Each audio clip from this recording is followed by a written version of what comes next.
Hey, I'm Chris Yun, and I can cook.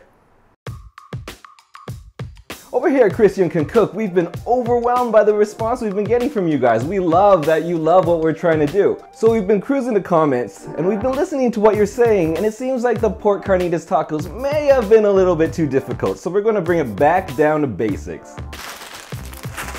I don't think it gets any more basic than this. You could always fall back on Old Reliable. They're cheap, they're abundant, but it doesn't mean it has to be boring. Today, I'm gonna show you how to up your ramen game. Now, what I love about instant ramen is that it's so versatile.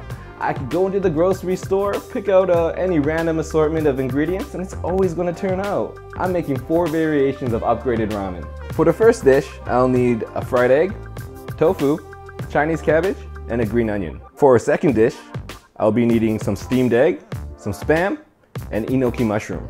For my third ramen, I'll be needing some green onion, seaweed, hard-boiled egg, bean sprouts, and BBQ pork. And for my last dish, I'll be needing cheese and kimchi.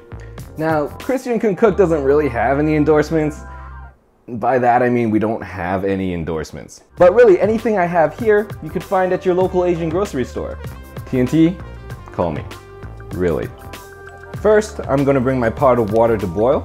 Just follow the instructions on the bag for preparing the noodles. I mean, each one is a little bit different, but they're probably all about 2 to 3 cups of water. Just add in the noodles and then add in the sauce.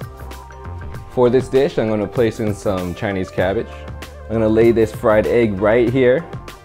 Add in a few of these tofu cubes. These types of tofu cubes are actually really great because they'll soak in some of the soup and then they're really soft, like pillows in your mouth.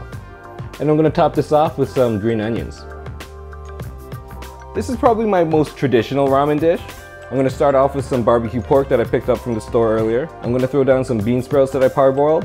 Personally, I usually like my eggs a little bit runny, but a medium boiled egg has the perfect texture to sit on top of ramen. Over all of this, I'm gonna throw on some strips of seaweed and some green onions. Alright, so when your noodles and soup base are all done cooking, and you want to steam an egg, you're just going to pour beat egg right over the top, turn off the heat, and put on a cover. For my third ramen dish, you can already see the bits of steamed egg floating there. I'm going to put down a few slices of Spam that I fried up a little bit earlier. Now, Spam gets a bad name for being a luncheon meat, but back where I grew up, Spam was a household name. It may not be the best for you, but man, is it delicious. And to finish it off, I'm going to fan out some enoki mushrooms. I know you might be thinking that adding cheese into soup noodles might be a little weird, but I gotta tell you, don't knock it till you try it. Put some cheese on top and slowly pour the broth over. I'm gonna cover this with the lid for a little while just so the cheese melts real nice.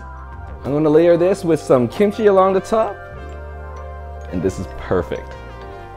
This has been my upgraded ramen. I'm Chris Yun, and I just cooked.